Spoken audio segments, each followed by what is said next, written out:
King's Landing stank of lies, and on this day Eddard Stark decided he would no longer be part of them. The morning sun spilled through the Red Keep's narrow windows, casting gold across the floor. It should have been a good omen, but in his gut, Ned felt nothing but dread. He had sent the letters. Ravens flew to Stannis Baratheon in Dragonstone, to his brother in the north, and to the leaders of houses he could still trust. And now it was time to act. The small council was gathered. Peter Baelish leaned against the stone wall, pretending to look uninterested, while Varys eyed everyone with his spider's calm. Renly Baratheon sat with a forced smile, trying to read Ned's expression. Grand Maester Pycelle muttered something about tradition, and Queen Cersei Lannister had not yet arrived. Convenient, Ned thought. She would know. She always knew. He stepped forward, placing the parchment before them all. "I have something to say," he announced. Littlefinger's smirk didn't waver. "Lord Stark, you're sounding rather serious." Ned ignored him. "King Robert is dead," he said, voice firm, "and I have discovered a truth that changes everything." That silenced the room. Pycelle cleared his throat nervously. "The boy, Joffrey, is not Robert's son," Ned cut in. Even Varys blinked. Renly sat up straighter. "What?" "The boy has no Baratheon blood. He was born of incest, Cersei and her brother Jaime." The words hung in the air like a blade ready to fall. Baelish looked amused, but something flickered in his eyes. Fear, maybe. "That's quite the accusation, Lord Stark." "I have proof," Ned said, unrolling the paper. "Stannis knows. So does Jon Arryn's old squire. The hair, the lineage, black of hair until this boy. Blonde, like his uncle." Renly stood, pacing. "If this is true, then Joffrey has no claim." "None," Ned said. "Stannis is the rightful heir." He expected outrage, maybe even steel drawn. But there was silence. A silence so complete that it made his skin crawl. Then Peter spoke. "And you've told the Queen." "I gave her a chance. I warned her to flee with her children," Baelish chuckled. "You gave Cersei Lannister a warning. 7 hells, Ned. Do you know who you just declared war on?" "I'm not declaring war. I'm declaring the truth." That, it seemed, was worse. The next hour was chaos. Renly left first, likely to gather his own forces. Varys disappeared, gods knew where. Pycelle hobbled off, muttering about loyalties and treason. And Littlefinger? He just watched Ned like a man watching someone step into a storm barefoot. "You've made a bold move," Baelish said. "But I wonder, can honor alone hold back the lions? I will not let a bastard sit the throne while a rightful heir lives in exile," Ned said, "even if it costs me everything." And he meant it. Word spread like wildfire. The City Watch were put on alert. Ned had sent word to Lord Commander Barristan, who was troubled but not surprised. Ned's plan was simple: arrest Cersei and Joffrey before the coronation, declare the truth publicly, and hold the city until Stannis arrived. But in the Red Keep, nothing was simple. Cersei struck first. That night, as Ned returned to his chambers, he found the door ajar. His guards, both Northmen, were lying on the floor, one dead, the other barely breathing. He drew his sword and entered. Cersei stood in the candlelight, clad not in royal gowns, but in a riding cloak, a dagger in her hand. "You shouldn't have told them," she said. "I should have told the realm years ago," Ned replied. She shook her head. "You don't understand. My children, they are my life. You've sentenced them to death. They're not the only ones who will die if this goes on." Tears glistened in her eyes, but behind them was fire. Lannister fire. "You will regret this," she whispered. "You could have had peace. Now you'll have war." Then she was gone, fled, perhaps to rally Lannister forces, and so the storm broke. Ned knew there was no turning back. He had done what his conscience demanded. He had exposed the truth. But he also knew the cost. Cersei would not go quietly. Tywin would not tolerate humiliation. And Joffrey would burn the world before stepping aside. That night, he stared at the parchment he had sent to the lords of Westeros. A few words, a simple truth, and a realm ready to bleed for it. The city did not sleep that night. From the Red Keep to Flea Bottom, rumors spread faster than wildfire. Some whispered that Lord Stark had accused the Queen of incest. Others said Joffrey was a false king and that the Old Hand had proof. But for most, it was just another Game of Thrones being played high above their heads, one where the small folk always paid the price. By dawn, the truth Ned Stark had exposed began to take shape in blood. His daughter Sansa was missing. Arya, thankfully, had been safely hidden away under Syrio Forel's guidance, but Sansa had never returned from her visit to Queen Cersei's chambers. The guards Ned trusted had been replaced by gold cloaks loyal to the crown, or worse, to Littlefinger. And in the throne room, Sir Barristan Selmy stood with a straight back and clenched jaw, trying to hold the city's honor together with brittle pride. "Where is the Queen?" Ned asked him, sword at his side. "Gone," Barristan said grimly. "Fled before dawn, took the boy with her. Jaime's vanished from the dungeons. And your daughter is likely a hostage now," Ned cursed under his breath. "We have to move quickly, seal the gates, lock down the city." Barristan hesitated. "The gold cloaks don't answer to us anymore." Ned's heart sank. Then came the blow he feared most. Petyr Baelish arrived with a smug calm that only enraged Ned further. "I warned you," he said casually. "The Queen was never going to wait for your honorable approach. She had contingency plans, and it seems she's activated them." "You were supposed to help me," Ned growled. "I did," Baelish replied. "I helped you survive the night. Where is Sansa?" "Alive, for now. The Queen's not stupid. She needs leverage." Ned's jaw clenched. "You think this is a game?" "It is a game," Baelish said coldly, "and you just flipped the board." Outside the throne room, bells rang, first in warning, then in alarm. Scouts reported that Lannister forces were already advancing from the west, cutting through the Riverlands. Tywin had moved fast, and the realm had not been prepared, but the most dangerous front was still within the walls. Renly Baratheon returned to court, this time not as a grieving brother, but a claimant. Backed by House Tyrell and their bannermen, Renly demanded the Iron Throne, stating the realm needed a beloved, capable ruler rather than a rigid, absent one like Stannis. Ned met him in the council chamber, flanked by men still loyal to him, Jory Castle, Sir Roderick, and a few honorable knights. "Stannis is the rightful heir," Ned said, voice steel. "Stannis is a bitter man with no allies and no charisma," Renly shot back. "He will not unite Westeros. I will. You're younger. You have no claim. I have swords. That's claim enough." Ned stared at him, disgusted. "You would claim the throne while your brother still breathes?" Renly didn't blink. "I would claim the throne so we don't all die in a war." There it was again. That cold, cruel truth. The game didn't care about what was right, only what was possible. By nightfall, 3 rival banners flew in whispers across the realm. Lannister for Joffrey, Baratheon for Renly, and the true but weaker claim of Stannis. And Ned Stark. He stood alone with a half-loyal city, a missing daughter, and a truth that shattered the peace but birthed chaos.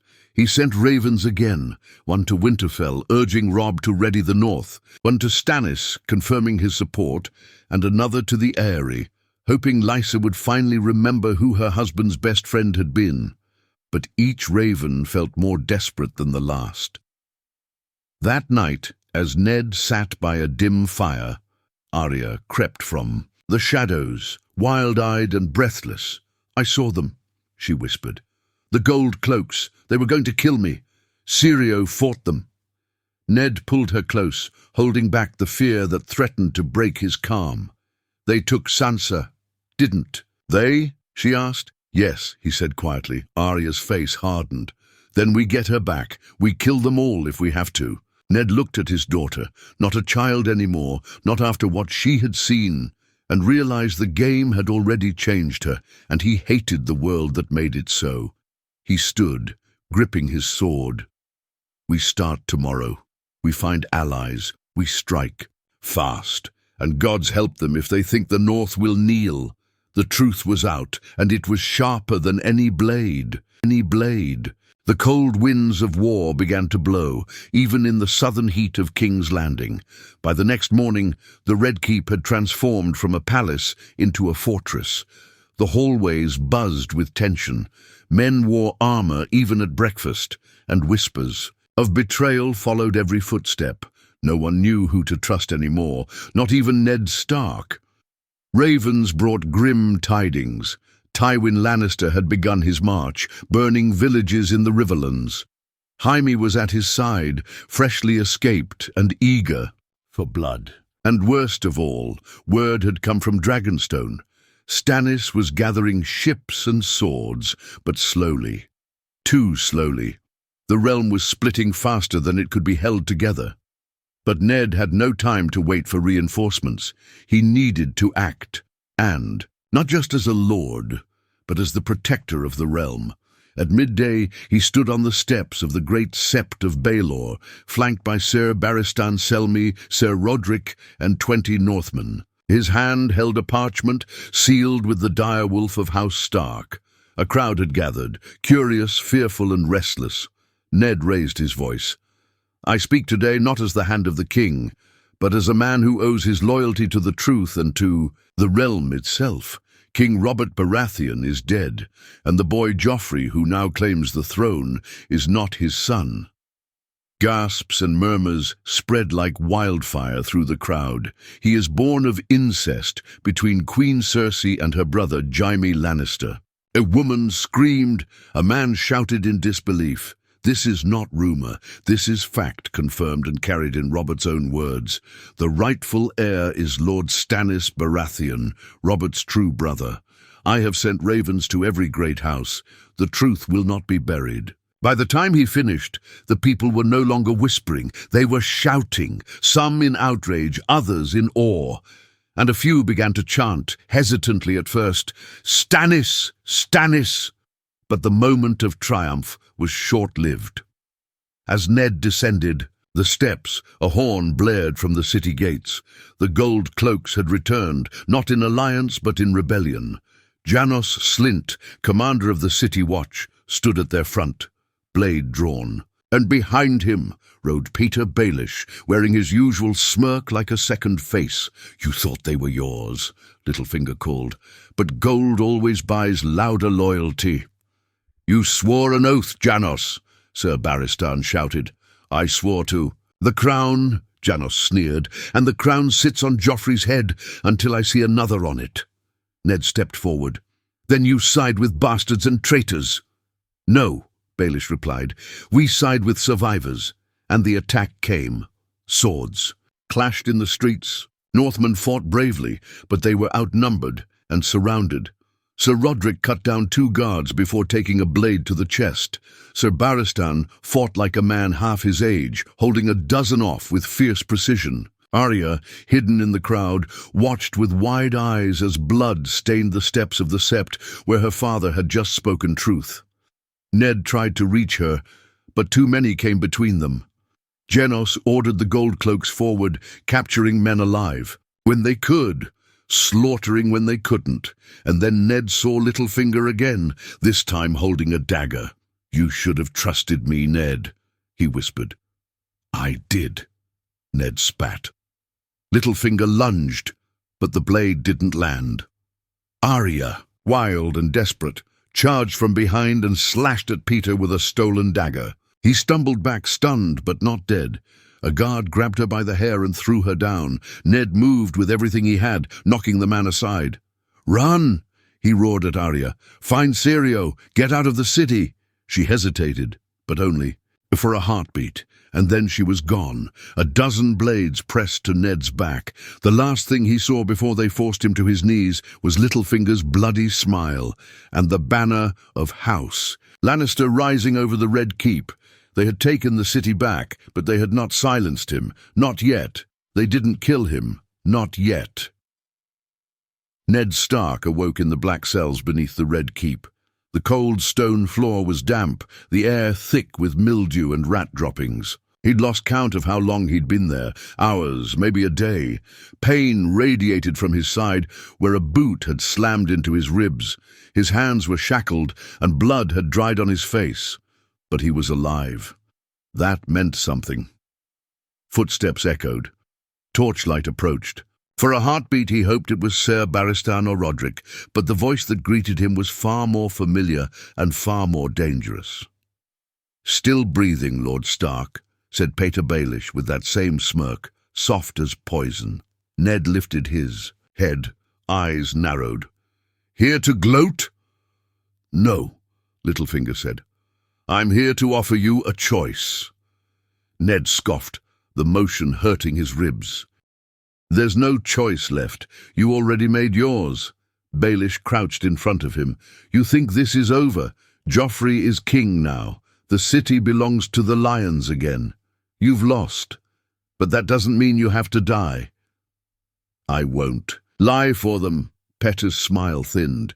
"You will, if you want your daughters to live. That cut deeper than any blade.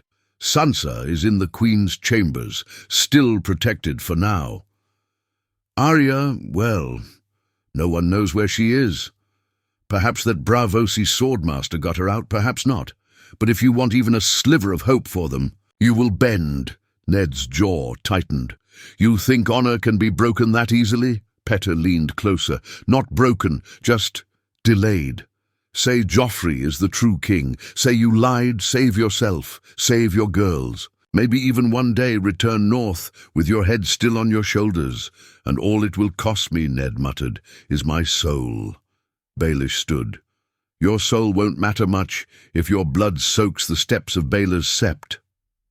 He left. Without waiting for a reply, Ned sat in silence. He remembered his brother Brandon, strangled by fire. He remembered Lyanna dying in a bed of blood. And he remembered Catelyn's face when he last held her. He thought of Robb, of Jon on the wall, of the snow that blanketed Winterfell, and then he thought of Sansa, of Arya. What was honor compared? To them, the cell door creaked again, but this time it was not a mocking whisper that entered. It was Varys. The eunuch looked more tired than usual, his robes dusted with ash from the torches.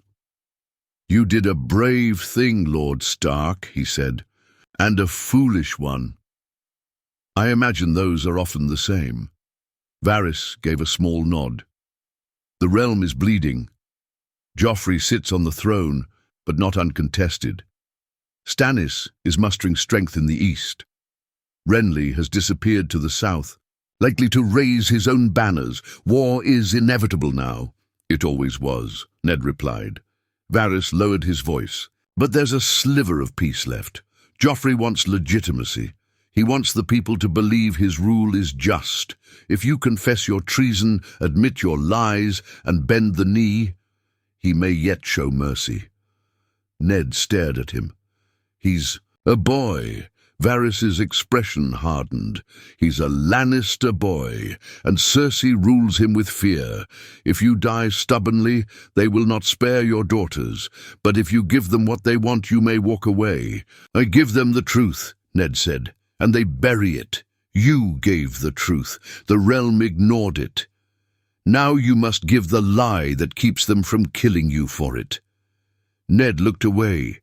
He thought again of Jon, of the truth he still carried for him. And he thought of Arya, wild and fierce, somewhere in the city, alone. "I need time," he said. "You have until morning," Varys replied, already fading into the darkness. Ned was alone again, but his mind wasn't. The truth had been spoken. The realm was bleeding for it. And now the man who started the fire had to choose, sacrifice his honor or lose his bloodline. He closed his eyes, breathing slow. He had no illusions anymore. Whatever choice he made now, someone would die.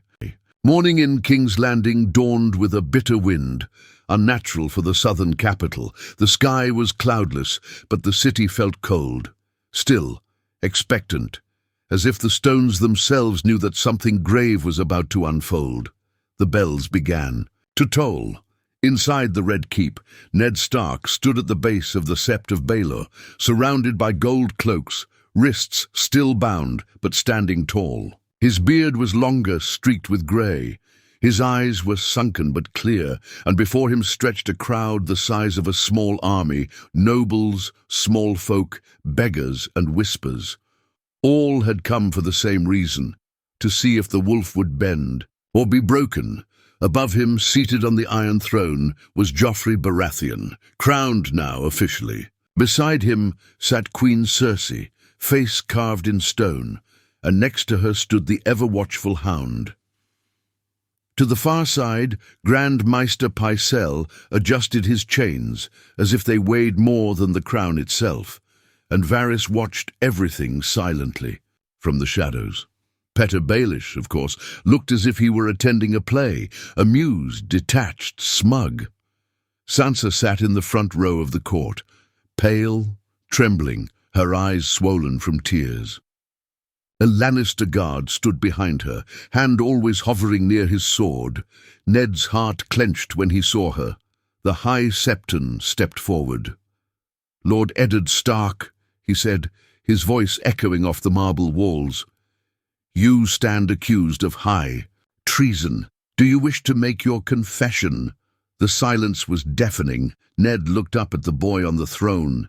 That smug, cruel boy who had never known pain, never known honor. He saw Cersei's face, composed, eyes flicking to Sansa. A warning. Without words, he saw Varys's nod, slow, deliberate, and he saw Sansa pleading silently with her eyes. "Please, father, please just live." He lowered his head. "I confess," he said, voice flat. A ripple went through the crowd. "I conspired to betray the crown. I lied about Joffrey's parentage.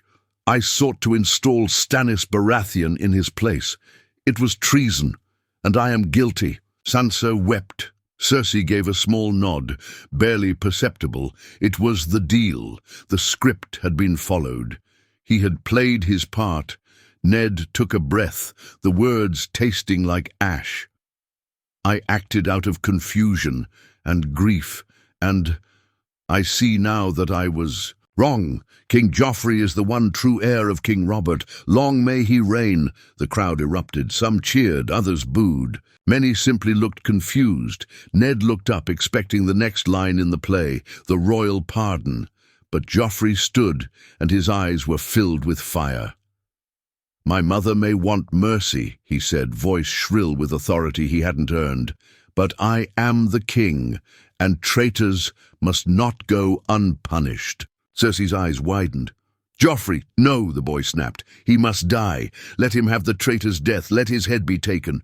The words rang out like a thunderclap. The crowd gasped. Sansa screamed. Even Pycelle choked on air. Varys took a single step forward, but said nothing, and Baelish just smiled. The guards grabbed Ned. He didn't resist, not because he was afraid, but because he had known, deep down, this would always be the ending. Truth had a price. And sometimes so did mercy. They dragged him to the executioner's block right there on the steps. Sir Ilyn Payne stepped forward, his greatsword shining in the sun.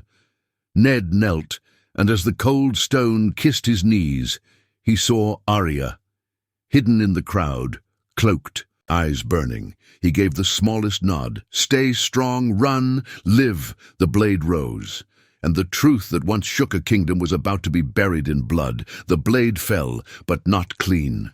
Chaos erupted before it could strike. A cry rose from the crowd, a high, defiant scream that sliced the air like steel. Arya, she had leapt from the shadows, darting through the legs of guards and commoners alike, her small blade flashing like a fang. Sir Eilen Payne turned, distracted for the briefest instant, and the great sword missed its mark, slamming into the stone beside Ned's neck. Screams echoed from every direction. Then came the clash of steel not from gold cloaks, but from the steps of the sept. Sir Barristan Selmy had drawn his blade, placing himself between Ned and the executioner. He didn't shout. He didn't speak. He simply moved like death itself, cutting down the two guards nearest Ned with terrifying grace. More chaos spilled from the crowd as a group of cloaked men emerged, swords drawn. Northmen, those who had survived the ambush in the streets. Jory Castle's younger brother, still breathing, led them. "Protect Lord Stark!" he roared. Cersei rose to her feet, shouting commands, but they were lost in the storm. Ned, dazed, barely processed the scene around him. Arya had disappeared again, dragged into the crowd by someone, hopefully an ally. The crowd surged like a tide, trampling itself in panic. Then came the roar, not from men, but from below the city. A rumble, distant, unnatural. The bells began to toll again, not from hands but from the sheer vibration of the ground. A distant plume of black smoke rose in the southern quarter. Something had exploded. Ned was yanked to his feet by Sir Barristan, who shoved a sword into his hands. "You're not dying today, Lord Stark," he said, "but save your honor for the gods. Right now we run." They cut a path through the chaos, joined by Northmen and a handful of guards who had once sworn to Ned. One of the Lannister knights tried to block their path, only to be run through by Barristan in a single brutal thrust. As they moved, Ned caught sight of Sansa. She was screaming, held back by Lannister guards near the throne. He turned to go to her, but Selmy gripped his arm. "We cannot save her. Not now. She's my daughter. And if you die, she dies." "Next, move!" The group broke into a full retreat, fleeing through the side corridors of the sept, down twisting stone steps into the dark tunnels below the city. The sounds of slaughter echoed behind them. The sept of Baelor had become a battlefield. And above them, Joffrey screamed for blood. The tunnel was tight and wet, the kind of passage built long ago for kings to escape unseen. It led under the Red Keep to the eastern docks. Varys had told Barristan of its location days ago, a final card, never meant to be played, until the boy king made murder out of mercy. By the time they reached the water, the city had changed. Plumes of smoke painted the sky. Buildings were ablaze, some from riot, others perhaps from wildfire. The docks were swarming with people fleeing what many now called the false king's wrath. A small boat waited at the edge, manned by a hooded sailor. One of Varys's men, no doubt. Sir Barristan helped Ned aboard. "We head to White Harbour," he said. "From there you can reach Winterfell. The north will rise." Ned gripped the side of the boat, bloodied and broken. "And Sansa?" Barristan looked away. Ned's hands clenched. "Then this isn't over." "No," the old knight said, staring back at the burning city. "It's only just begun." The boat drifted out into Blackwater Bay, as behind them King's Landing devoured itself in fire, lies, and fear.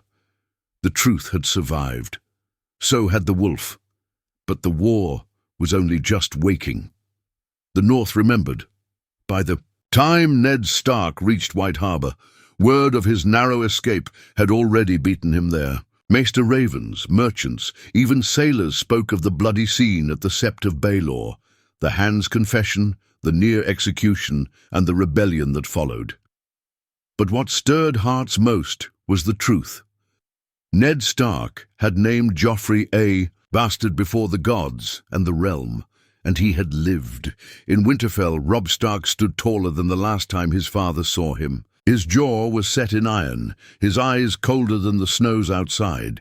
But when Ned stepped through the gates, Robb's steel cracked. "Father," he whispered. They embraced without words, and for a moment war seemed a distant dream. But the silence didn't last. The hall was filled with lords of the north, Karstark, Manderley, Glover, Umber, all waiting for answers, all waiting for war, and Ned gave it to them. He told them everything.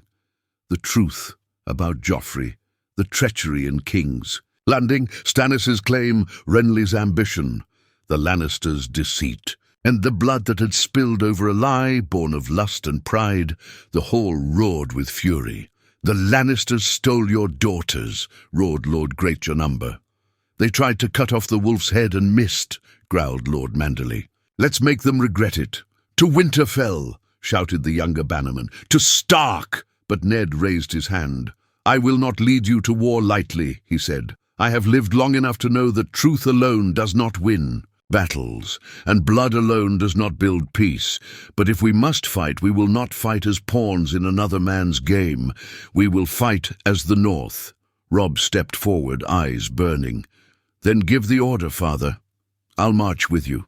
For Sansa, for Arya, for all they've taken from us." And so the banners were raised. House Stark was not alone. House Tully of Riverrun sent riders. Catelyn had moved fast, rallying the Riverlands. Brynden Blackfish held Harrenhal against a Lannister assault, giving them precious time. Even Lord Hoster Tully, ailing and frail, sent word, "The South does not own this war." And beyond the Vale, whispers reached the Eyrie. Lysa Arryn, once cowering behind her gates, was forced to reckon with a realm at war and a sister's husband who would not die quietly. Even she began to stir. But there were darker tides rising, too. In King's Landing, Joffrey's madness grew. Sansa, still a prisoner, was paraded before the court like a prize hound. Each day, she endured another humiliation, another promise of mercy that never came. Cersei tried to restrain her son, but his crown had filled his head with fire. He threatened to burn the city for every raven that brought news of Ned Stark's survival. The Queen sent for Baelish. "This was your plan," she hissed. "You said the lie would bind him, not unleash him." Littlefinger only smiled. "You wanted the wolf broken. He bent the knee, but the boy king wanted blood. That's not my fault." She slapped him. "Get me Arya, or get me Stannis' head. Do something useful." But even Baelish was losing control. Varys had vanished. The small council barely met. And Tywin, still far in the Riverlands, had yet to bring his full force down on the north, because Robb was not waiting. By moonlight, he led 10,000 Northmen through the Neck, moving faster than the Lannisters expected. He was not his father's son in war. He was quicker, fiercer, unpredictable, and he was not alone. Ned rode with him, not as a figurehead but as a general. The Warden of the North was not done with the world. His name alone shook men's hearts. He wore no crown, but he didn't need one. At the Trident, their first great clash came. A Lannister host under Sir Kevan blocked the crossing. Robb sent a decoy. Ned led the true force through a hidden ford, flanking them by night. The Lannister. Lines shattered in hours. The war had begun, but not all victories would be so clean. Ned knew what lay ahead. Tywin, Stannis, Renly, betrayals, broken oaths, blood and ash, and in the middle of it all, two daughters, one held in a golden cage, the other loose in a city that wanted her dead. He looked at the burning horizon and whispered a promise to the wind. "I will bring you home. Both of you, or I, will burn their world to the ground." Snow fell softly as the war drew to its crescendo. Not in the north, there snow was life. But in the Crownlands, it was unnatural. It drifted down over burnt fields and trampled roads, quiet and ghostly, as if the gods themselves wanted to blanket the blood. The Stark host had pushed farther south than anyone thought possible. Robb had taken Maidenpool. Ned had retaken Harrenhal, crushing the remnants of a Lannister garrison. The Riverlands rose around them like a tide of vengeance. But King's Landing still stood. Its walls loomed over Blackwater Bay like a stubborn lie. Inside those walls, Sansa remained a prisoner, the last thread tying Ned to restraint. Arya, by some miracle, had escaped the city weeks ago, smuggled out by a faceless man who spoke in riddles and left behind corpses. No one knew where she had gone, but word reached Ned. A young girl with a wolf's eyes had been seen among the Brotherhood without banners. He allowed himself to believe, but it was Sansa that kept him awake. And so the final move began. By winters, Edge Stannis Baratheon had landed his fleet at Storm's End, burning every ship that would not kneel. He met Ned Stark near the ruins of Summerhall, under banners of mutual interest but not trust. "She is a child," Ned told him plainly. "She is not the throne." "She is the king's hostage," Stannis replied, voice flat. "And I do not barter with wolves. She's my daughter. She is bait." Ned's hand hovered near his sword. "So help me, Stannis, if you harm her—" "She will not be touched," Stannis said, cold but honest. "You have my word, but when we take the city, she will be the first to kneel before her rightful king." The alliance was uneasy, but it held. For now, together, they marched.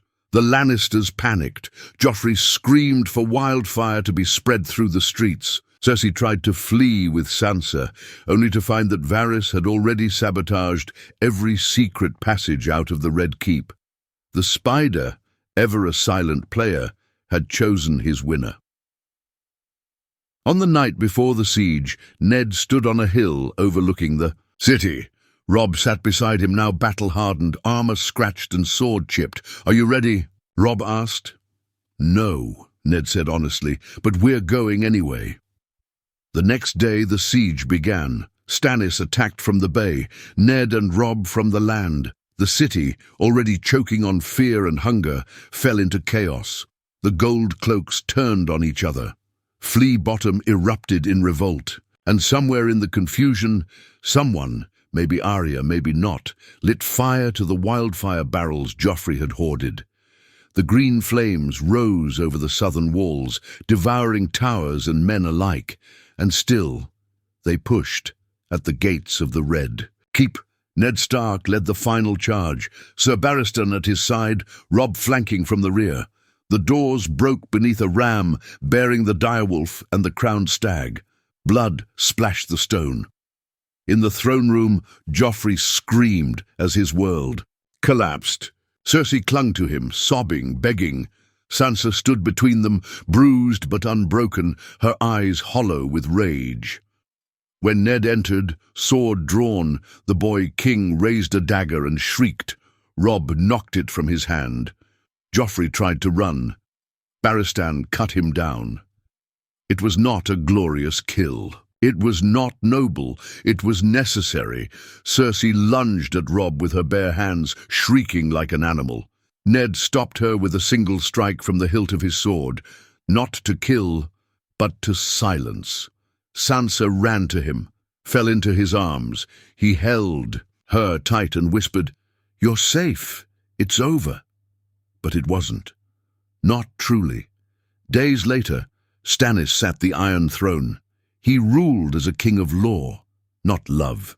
He pardoned Sansa, but he made it clear she would remain under watch. A Lannister by name, even if not by heart, Ned did not kneel, not out of defiance but principle. He returned to Winterfell with Robb. Arya soon found and delivered back by cloaked riders. The wolf pack was whole again, scarred, changed, but whole, and yet the realm had shifted. The South would never trust the North again. The North, having tasted fire and blood, would never trust the South. The war had been won. But peace? Peace was another lie. Ned stood at the battlements of Winterfell months. Later, watching snow fall, Robb stood beside him. "Was it worth it?" he asked. Ned didn't answer right away. He thought of Joffrey's face in his final moment, of Littlefinger's body swinging from the Red Keep walls, of Cersei locked in a cell of her own making, of Varys disappearing into the wind, of Arya's hollow eyes, of Sansa's quiet strength. "I spoke the truth," Ned said softly. "Then, yes,